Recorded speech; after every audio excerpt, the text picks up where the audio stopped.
someone suggested I make a video, like a moto vlog / training video / tell us your mentality of training. And honestly, lately, the last 10 months or so, I haven't really done any training or thought about training because I've been fighting a bad case of tennis elbow.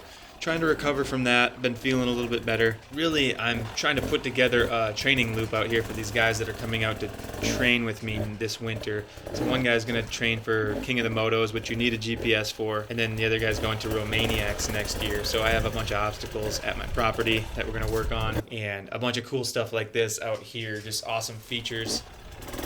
That's the line, huh? Yeah, I think I got to go back there. Yeah, I think so. We can almost do it from here. I know, I was just looking at that, huh? You could go right up those rocks for a second. And Can you stay to the left on the inside there? I don't remember that. You'll have to float your front end a little. Perspective after the fire through here.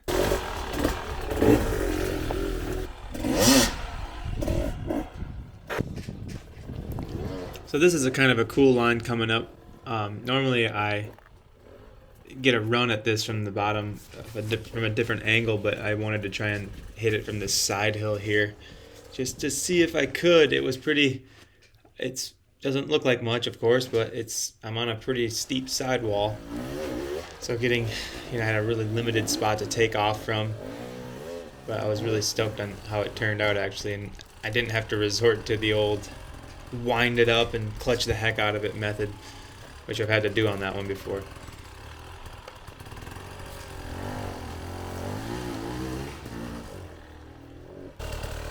That one? Yeah, to the left of that big hump in the middle, Or do you I gotta go up this thing. up that thing?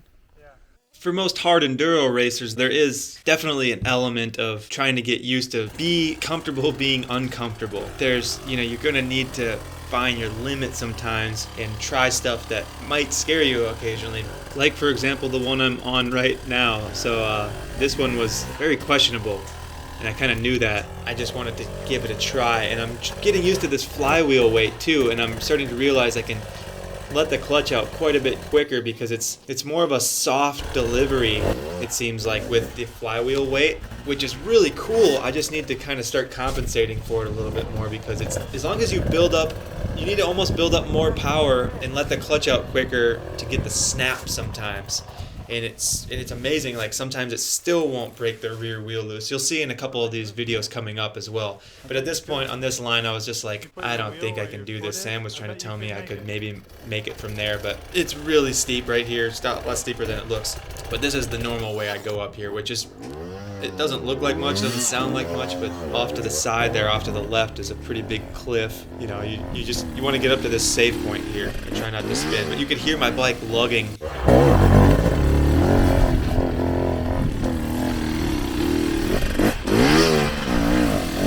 That was just second gear with the clutch just like all the way out, weight all the way back, and it just kind of kept going forward. So really liking that flywheel weight, and that OXA pipe too gives it a little bit more low end torque. Nice.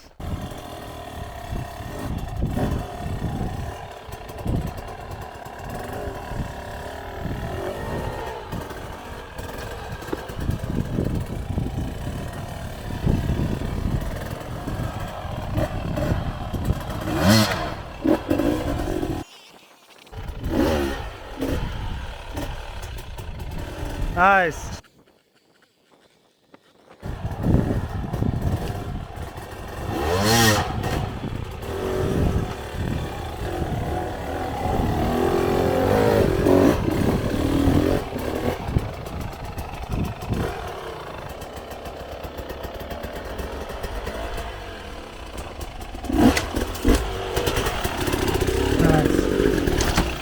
Whoa. Dude. So check out what happens at the top of this. So I spun out a little bit, but then like right there, I was expecting the rear wheel to just spin a little bit more. Even though I wasn't trying to make it spin, I just expected it to spin a little bit more. So it's very tame, like when you let the clutch out. And I'm seeing this throughout this whole video as I'm editing it, that I'm not spinning where I am expecting to spin. So now that I know that's what I'm working with, I think that's going to help. Now I can kind of let loose a little bit more and like really give it a bunch of power and see what happens on some bigger features.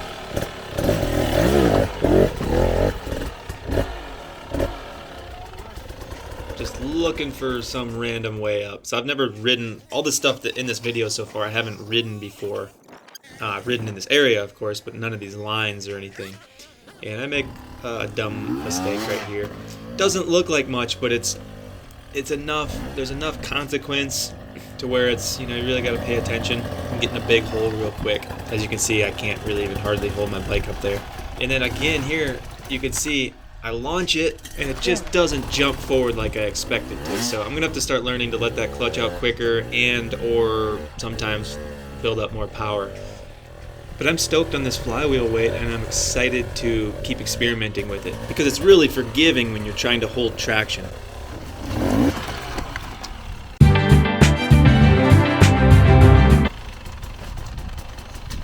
Alright, I'm serious about the flywheel weight, but this is complete fudgery. Yeah, well, nope, it just gave way. What?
Okay, you can do this.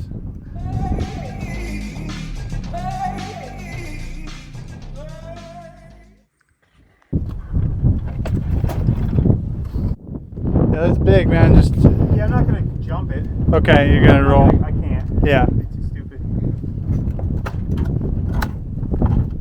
Oh God, the big holes. There you go.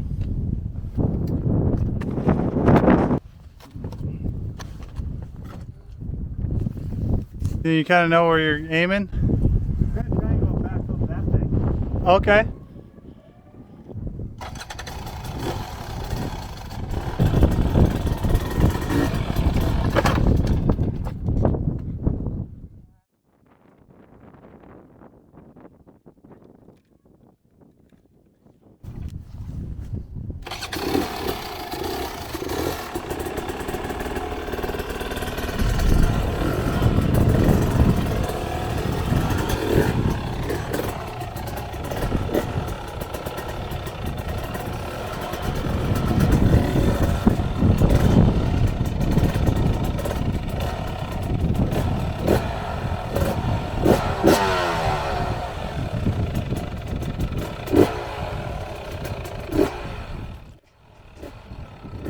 Trying to use my angles here to get myself repositioned, so I was a little bit farther down the hillside by about 1.5 feet than I needed to be, so I had to reposition there. And again, watch this, don't quite let that clutch out enough.